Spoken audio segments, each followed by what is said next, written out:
Welcome to week 6, part 1. We're looking this week at managing a retail business, so more the operations and financial aspects of what goes on behind the scenes for retailers.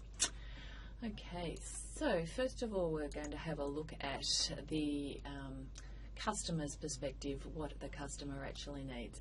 So the customer is interested, of course, in is their staff to be able to service my needs. Are they knowledgeable about the products? Are they able to find what I'm looking, help me find what I'm looking for? Are they well mannered? Do they have a good attitude?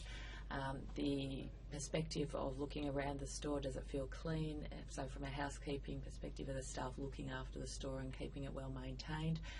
Are there specific needs? So you know, if you're disabled, or you've got help with accessing the disabled facilities.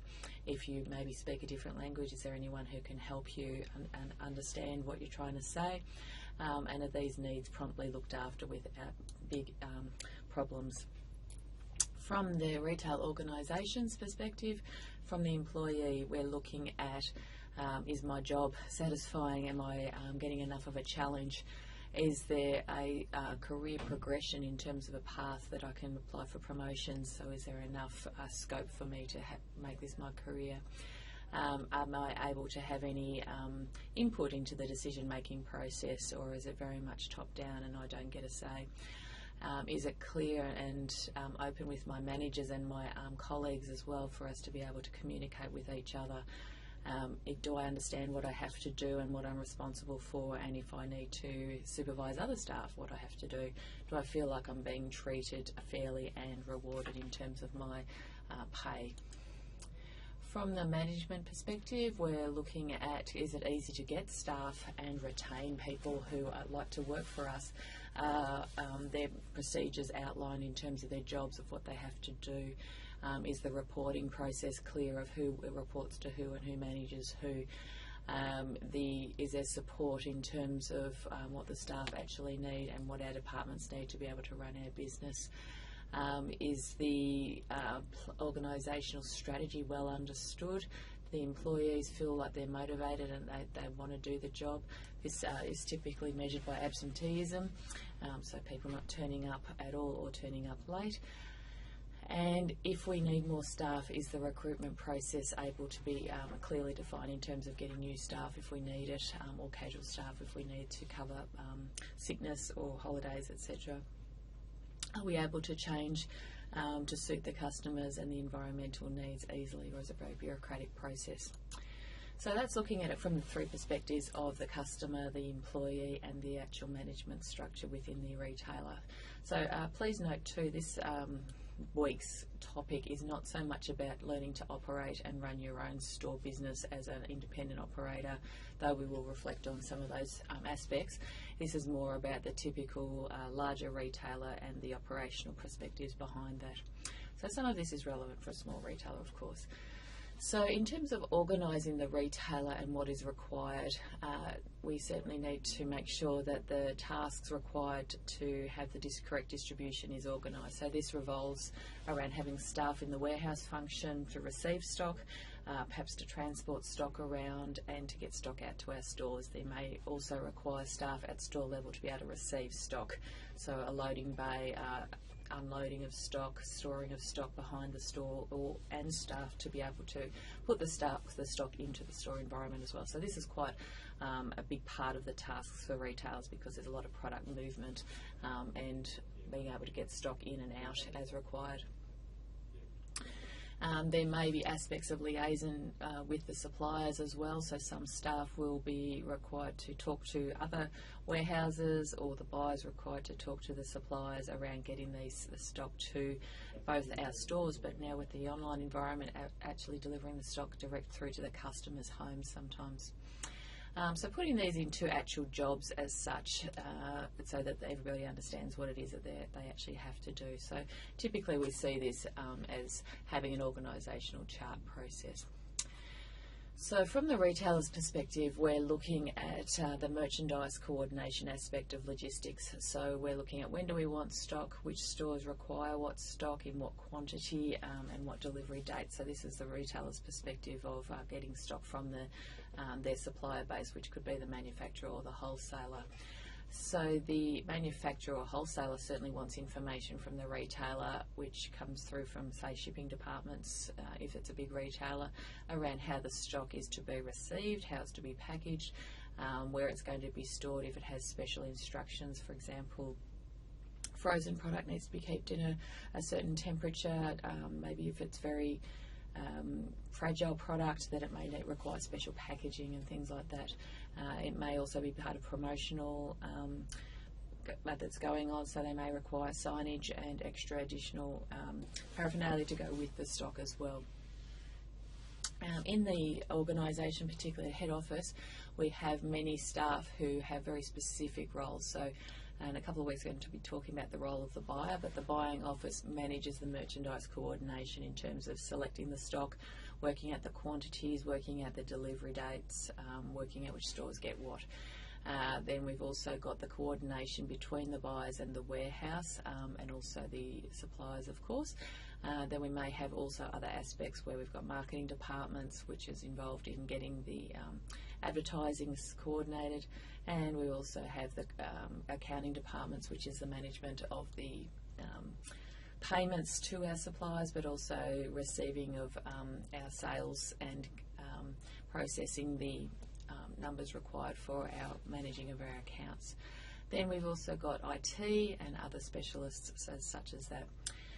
So the consumer, of course, is interested in how to get the stock, so how it'll be delivered, so whether they go and pick up the stock from the store or whether it's delivered to their home, how they're going to pay for it, so are the facilities required around credit card, EFTPOS, PayPass, Afterpay these days, lay-by, and how maybe payment plans, so they are doing interest-free or something along those lines, whether they have to process the transaction themselves or whether a staff member processes it for them, whether there's any quality product that, or customisation of product to be compared to whether the staff do all that work for you.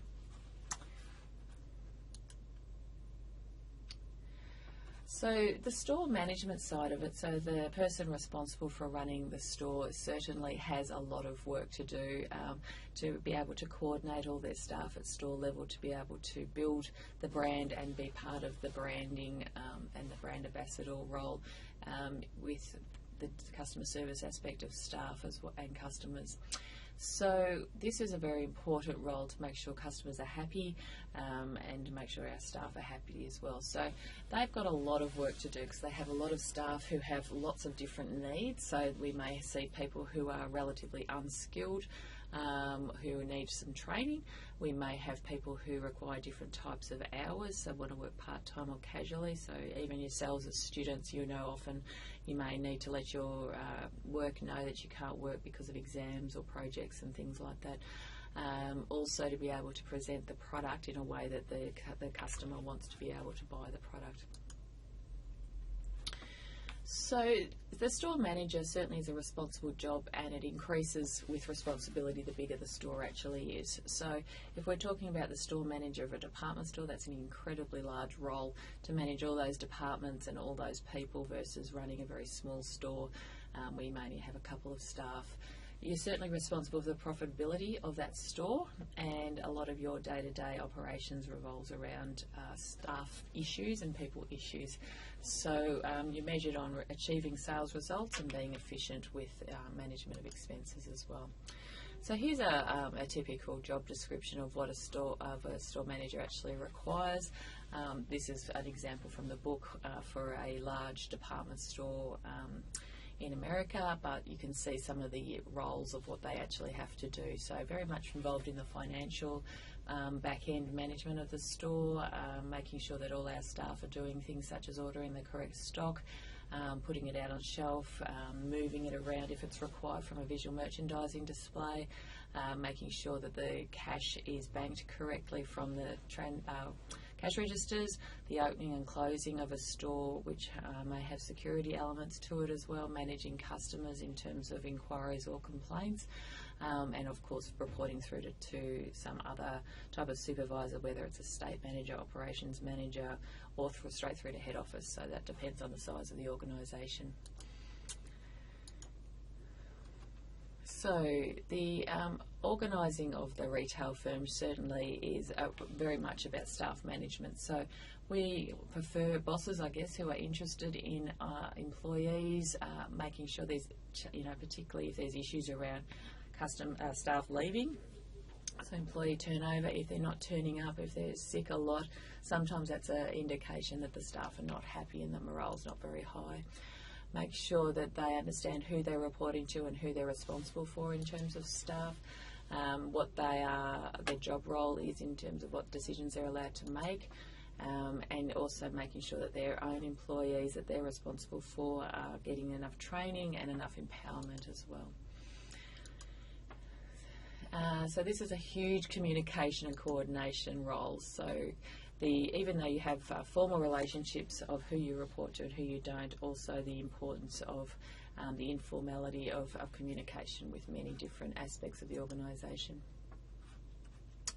So we do have a small independent example here where we have a typical clothing boutique where we may have the owner and manager who runs the store, and they may have one or two staff under them who do the merchandising, like the windows and set up the stock, and then maybe another staff member who actually serves the customers, or they may do both.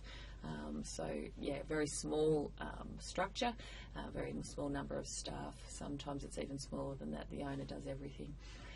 We may see a slightly larger organisation where you have different sub-departments or subcategories, and that staff's responsible for that type of operation. So if you can imagine something like maybe a Harvey Norman, where a store manager may be a department manager, and they may run the bedroom area, the IT, the computer area, the camera area, etc.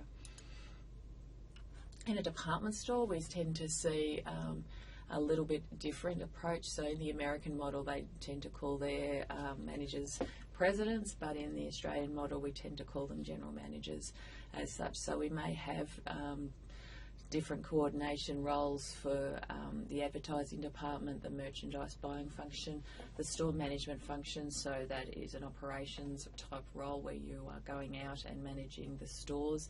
That may also include warehouse, and it may also, there may be a HR manager who's responsible for recruitment. So various types of structures set up around how that's actually going to work. So chain stores fairly similar in that they will have accounting function, IT function, sales function, and also people under them who are responsible for various departments. So if the buyers have different categories to buy for, and in this chain stores there may be department managers and staff under each of them as well. The role of HR is very important, so we'll get on to that one next.